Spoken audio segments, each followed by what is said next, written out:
आप देख रहे हैं एबीएन महाराष्ट्र और मैं हूं आपके साथ मुनीर आरिफ खान।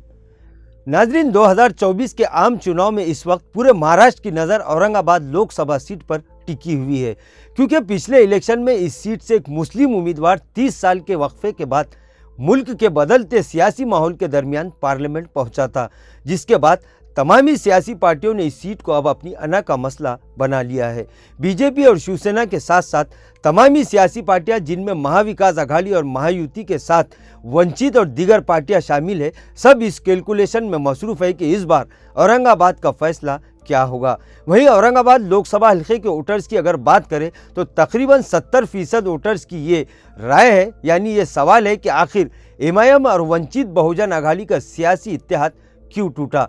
ये सवाल लाखों वोटर्स के दिलों में उभर रहा है और आवाम का ये सवाल भी दुरुस्त और जायज़ है, क्योंकि महाराष्ट्र में गुज़िश्ता 10 सालों से जिस तरह की राजनीति हो रही है, उसके खिलाफ दलित और मुस्लिम यानी जय भीम और जय मीम का एक नारा काफ़ी जोर पकड़ चुका था और दलित मुस्लिम का ये इत्तेहाद पूरे महाराष्ट्र के सियासी समीकरण को बदलने के लिए काफ़ी था, जिसका असर भी गुज़िश्ता चुनाव में देखने को मिला। लेकिन ऐसी क्या वजह थी कि मजलिस और वंचित बहुजन आघाड़ी का इत्तेहाद चंद ही महीनों में यानी 2019 के लोकसभा चुनाव के बाद हुए असेंबली इलेक्शन में ही टूटकर बिखर गया।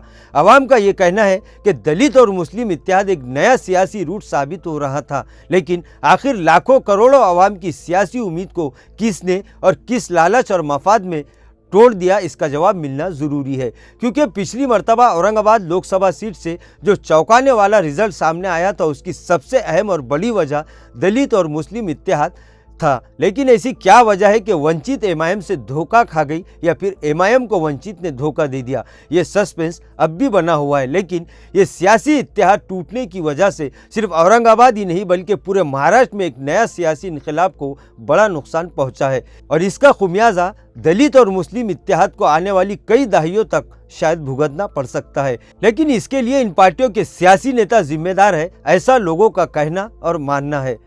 और लोगों का कहना भी सही है, क्योंकि आवाम तो इस वक्त भी यही चाहती थी और इस बार भी आवाम का यही प्लान था कि चाहे उम्मीदवार कोई भी हो, लेकिन दलित मुस्लिम इत्तेहाद होना ज़रूरी है। लेकिन आवाम की उम्मीदों पर पानी फिरने का जिम्मेदार कौन है, ये बात सामने आना ज़रूरी है। और जिस दिन ये बात और ये साजिश बेनकाब होगी, इत्तेहाद के टूटने का जिम्मेदार चाहे कोई भी हो, आवाम इसे सबक ज़रूर सिखाएगी।